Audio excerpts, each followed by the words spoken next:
Welcome to Jingle All the Way, the heartwarming Christmas movie where Arnold Schwarzenegger commits approximately 12 felonies because he forgot to buy a toy. This is basically the story of a man versus capitalism, and honestly, capitalism is speedrunning his ass. Let's hop into the Polar Express? No, wait, wrong movie. Let's hop onto the Mental Breakdown Express and dive in. The movie starts with Turbo Man and how awesome he is. He is Superman if you ordered him from Wish, and then Wish would order him from Temu. Well, Turbo Man is from a TV show this kid really likes.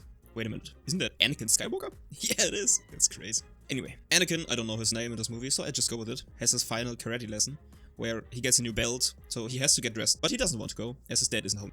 And then we cut to Howard, played by Arnold, I could lift the entire North Pole, Schwarzenegger. He's a classic 90s workaholic movie dad, meaning he spends 98% of his time on the phone and 2% disappointing his family. He's so busy selling mattresses or whatever the hell he does, that he also calls his wife his #1 customer. And well, he also fails to show up to his kid's karate lesson. Howard keeps yelling, I'm gonna make it, to himself, while sitting in traffic so bad it looks like the entire city is trying to escape this movie. He decides to drive on the emergency lane. Yeah, I'm going, stop honking. But who would have guessed, there's a cop. He is also stuck in the traffic, and he doesn't like his move whatsoever. So the police officer decides to waste his time even more than you already planned to, because telling an officer you're in a hurry usually results in the exact opposite of what you hoped it would do. So Howard arrives at the school way after they finished, and he finally admits that he didn't make it. Then he just drives home. When he gets there, his son is obviously very disappointed in his dad, and very angry at him, and doesn't want to talk to him. Ew! They wear shoes inside and on the bed. That's just disgusting. Those Americans, man. So Arnold convinces Anakin to tell him a secret wish. He bribes his son by promising to buying him a toy to make up for lost time he could have spent with him. That sounds like materialism. Isn't bribing also illegal? I mean, who cares? He wants a Turbo Man action figure with all those little add-ons, but without the batteries because they aren't included. So Arnold says yes, he gets it for him, and he gets an I love you. That's really all that matters. So his son forgives him for everything even though he hasn't yet received any gifts. And Arnold's wife actually told him to get that action figure like a few weeks ago, but of course he forgot. As he is a busy businessman, he can't remember everything, am I right? Well, she told him, did you pick up the doll? Arnold, obviously without hesitation, gives the most confident lie since the check's in the mail. Of course, bro had no idea what toy they were even talking about. I totally know what I'm saying, trust me, I'm a father. So by now, it's probably impossible to get an action figure that close to Christmas. Then, the next morning, Howard realizes he messed up and sprints out to find this Turbo Man doll. And right away he meets Sinbad, who plays the mailman with the chaotic energy of someone who's been delivering Christmas cards since the Industrial Revolution. Sinbad immediately launches into a conspiracy monologue about toy companies rigging the system, which Howard ignores because it's just so damn unpleasant to listen to his monologue. Then they get into the store, but, well, it's sold out because Turbo Man is basically the 90s version of the PS5. And then follows a montage of desperation. Rumors of toy restocks, laughing store clerics because the Turbo Man doll is just sold out for a month. Well, we also have a little side story. The neighbor wants to join the family, if you know what I mean. He wants to butter her biscuit, he wants to slip into the father role in more than one way. Well, they hang up the phone, but then Arnold gets a tip that some store got a late delivery of the Turbo Man doll, and he tries to get there as soon as possible. But well, he crashes into an officer, the same officer that stopped him on the highway.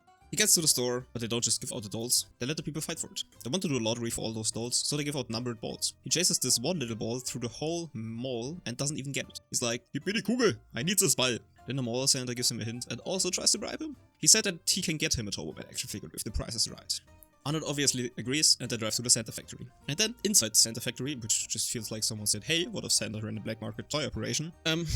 They start singing about the boy that Santa forgot. And that's that, I guess. Just very, very cringe. And he actually really gets a Turbo Man doll, but it's Mexican and broken. So yeah, he wants to give it back, but no taxies backsies. So Howard insults them and all hell breaks loose. We get Arnold fighting an army of Santa like he's unlocking the secret holiday DLC of Mortal Kombat. There's Big Show Santa, Ninja Santa, Discount Santa, suspiciously sticky Santa. The problem I'm having with the scene is that I know that Arnold could mop the floor with all of them, but the movie wants to show him as a weaker. It just doesn't really fit, you know? And then the cops show up again, because they have apparently decided that harassing Arnold is their Christmas tradition. And Arnold is like, this is an official police business, yeah? He handles the situation very calmly as he just impersonates a police officer and just walks away. At this point, I don't know how much time has passed, but the amount of things he has done and the amount of driving we saw in the montage, it has to be really late by now. But I think it isn't really that late in the movie. I don't know though. As his son said, he wasn't there all day, so that could mean it's late. So after Arnold's car ran out of gas, he pushed it all the way to some diner, where he meets Sinbad again. The third time they met over the course of this day. In there, they hear a radio broadcast. It's about giving out the Turbo Man doll to the first one that calls, and actually gets all of Santa's reindeer names right. But after fighting for the telephone, they break it. So they decide to just run to the radio station instead, because it's just 2 blocks away. After arriving there, Myron jumps straight from annoying mailman to this man needs federal supervision when he pulls out an actual bomb. Ah yes, classic American Christmas tradition, the bomb. He literally threatens the radio station with a package bomb, like this movie is sponsored by insanity. And all that just because of an action figure. Imagine. This is a kid's movie, so of course there was never a real bomb, it's just an ordinary Christmas gift. After that, Arnold and the mailman want to fight, but the cops show up again. Well, at least the first gift wasn't the bomb. He finally gives up and goes home, where he finds his neighbor still in his house. So he decides to get revenge on his neighbor. Our boy Howard, desperate and delusional, decides to break into his neighbor's house to steal their Turbo Man doll like a true Christmas hero. Naturally, this goes about as well as asking Santa for financial stability. He destroys their decorations, burns their statues that I don't know why in their house and not outside. And all that just because the reindeer that chased him inside just broke everything. And he gets caught. He gets caught holding that action figure like a guilty raccoon. His wife is just done with him. His kid is disappointed and the neighbor is making fun of him. At this moment, even Santa would be like, hey man, chill. So wife, kid and neighbor are driving to the parade, where Turbo Man is gonna be. I'm watching this and I'm actually curious. Are parades like this a thing? Do people go there and really think, wow, that's so cool? I see this and I'm just cringing. I can't look at it and be serious about it. I mean, it's like 2025, the movie is 27 years old, so I don't know. Anyway, the side story is still ongoing and the neighbor is trying harder and harder to get the wife to choose him instead of Arnold, but she just isn't interested at all. Howard runs all the way to the parade and manages to, again, run into the one officer we've seen all movie. He escapes him, but somehow through cartoon logic, movie science, and the power of Hollywood stupidity, Howard ends up backstage at the Christmas parade and accidentally gets mistaken for the guy playing Turbo Man. He's like, why are there so many buttons? I did not sign up for this. He gets up and he enjoys being Turbo Man. He gets to choose one kid that gets the limited Turbo Man action figure, and obviously, he chooses his son. That's so obvious. I could smell it against the wind in a tornado. Meanwhile, Sinbad becomes the official villain because he steals the Dementor psychic suit, kidnaps Howard's son, and then they have a huge animal-style fight. They strap the literal jetpack to Arnold, barely giving him any instructions, and he launches himself as a confused Austrian dad into the sky like a Christmas-themed NASA experiment. Imagination. He's flying around the city like someone who just tried VR for the first time. He can't control the jetpack whatsoever. He crashes into the ground and through buildings, into buildings, it's just crazy. Meanwhile, Myron chases Anakin across the roof just because of that stupid action figure. He falls to the ground and instantly gets arrested. Then Turbo Arnold saves the day as he catches his son.